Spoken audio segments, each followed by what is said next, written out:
अब देखिए, अब हमने टॉपिक डिस्कस करने हैं यूनिट 12 के। तो देखिए, सबसे पहले इसकी क्विक रिव्यू करते हैं कि इस यूनिट में हमने करना क्या क्या है। देखिए, इसके कुल एक्सरसाइज 12.1 है, एक 12.2 है, तीसरा क्या है 12.3। ये देखिए, ये सबसे बेसिक कंसेप्ट होंगे, इसमें लिमिट होगा और ये आसान सा एक्सरसाइज होगा। इसमें कोई कंसेप्ट नहीं, जस्ट क्वेश्चन होंगे, उसको आपने सॉल्व करना होता है। 12.2 में आपने यहाँ से कंसेप्ट स्टार्ट होता है कि लिमिट असल में होता क्या है, और कंटिन्यूटी के कंसेप्ट भी आएगा, क्योंकि हम कंटिन्यूटी के कंसेप्ट को डिस्कस करेंगे लिमिट के ऊपर। अब ये 12.3 जो है, इसमें हमने डिस्कस क्या करना है, इसमें हमने डिस्कस करना होता है प्रैक्टिकल एप्लीकेशन कंटिन्यूटी और लिमिट के, कि कहाँ कहाँ पे यूज़ होता है ये कंसेप्ट। अब आते हैं लिमिट ऑफ अ फंक्शन। लेकिन लिमिट ऑफ अ फंक्शन से जाने से पहले हम पहले ये कंसेप्ट क्लियर करेंगे। Meaning of the phrase, meaning of the phrase, क्या फ्रेज है जी? Meaning of the phrase x approach to 0। इसको एक एग्जाम्पल से क्लियर करते हैं जी। एग्जाम्पल क्या है वो मैं आपके सामने रख देता हूं।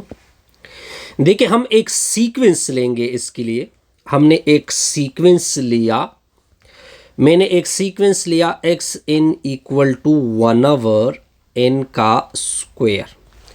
n आपने बिलोंग करना है नेचुरल से, ये आपको पता होगा। अगर मैं n की वैल्यू देता जाऊं, x की जगह 1 रखूं, 1 का स्क्वायर, रिजल्ट आएगा 1।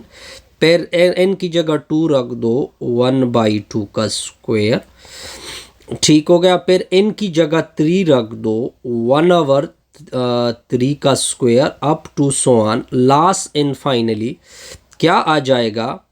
n का स्क्वायर। ऐसे ही होगा, बिल्कुल जी, ऐसे ही होगा, n का स्क्वायर। अब अगर आप इसका कंसेप्ट देखें, जैसी अगर आप देखें, जब मैंने 1 रखा, जब मैंने n की वैल्यू 1 रखी तो हमें रिजल्ट 1 मिला। जब मैंने n की जगह 2 रखा तो 1 ओवर 4 रिजल्ट हमें मिला। यानी इस तरह सीक्वेंस आ रहा है 1 ओवर 4। जब मैंने n की वैल्यू 3 रख दी तो 1 ओवर 9 आ गया। 1 ओवर 9 का मतलब आप देखते जाइए, जब मैं 4 रखूंगा तो 1 ओवर 16। अब देख सकते हैं, देखिए आहिस्ता आहिस्ता स्लोली जो है वैल्यू जो है वो डिक्रीज हो रही है। क्या हो रही है? डिक्रीज हो रही है। इतनी कम हो रही है कि ये किसकी नजदीक हो रहा है? Approximately equal to 0। Approximately equal to 0। यानी इसका मतलब ये बना कि अगर मैं इस सीक्वेंस का लिमिट ले लूं कुछ इस तरह से, या अब लिमिट का कंसेप्ट अब आ रहा है कि जब मैं x को अप्रोच कर दूं, सॉरी n को अप्रोच कर दूं, बहुत बड़ी वैल्यू का मतलब इन्फिनिटी, हमें कोई अंदाज़ा नहीं, लेकिन ये बहुत बड़ी वैल्यू है एक्स एन का, तो आप देख सकते हैं कि रिजल्ट किसकी तरफ पहुंच जाता है? 0 की तरफ।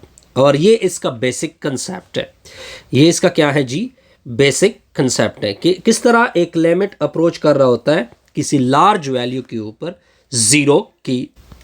अब देखिए, अब हमने एक और कंसेप्ट पढ़ना है, meaning of the phrase x approach to infinity.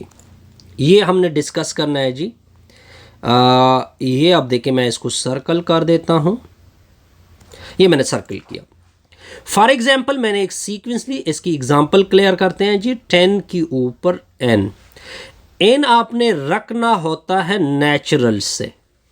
अगर मैं n की जगह 1 रख दूं, 10 के ऊपर 1। अगर n की जगह 2 रख दूं तो 10 की,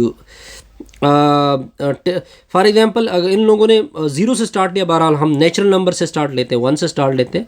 n की जगह 2 रख दूं, 10 का स्क्वायर। n की जगह 3 रख दूं, 10 का cube, up to so on.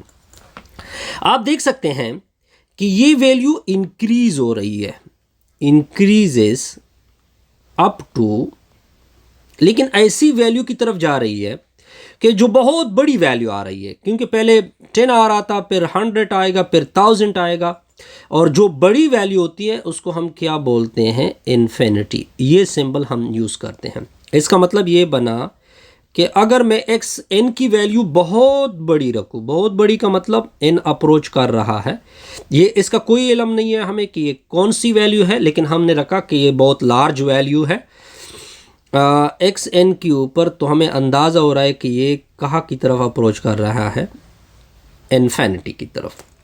यानी ये कंसेप्ट बड़ा सिंपल सा कंसेप्ट है कि कब एक अप्रोच करेगा इन्फिनिटी के ऊपर, जब n की वैल्यू अप्रोच कर रही हो इन्फिनिटी की तरफ, तो आप देख सकते हैं कि इसका लिमिट बहुत हाई आ जाता है। ठीक हो गया जी। और इस तरह हमारी ये वीडियो क्या होगी, कंप्लीट।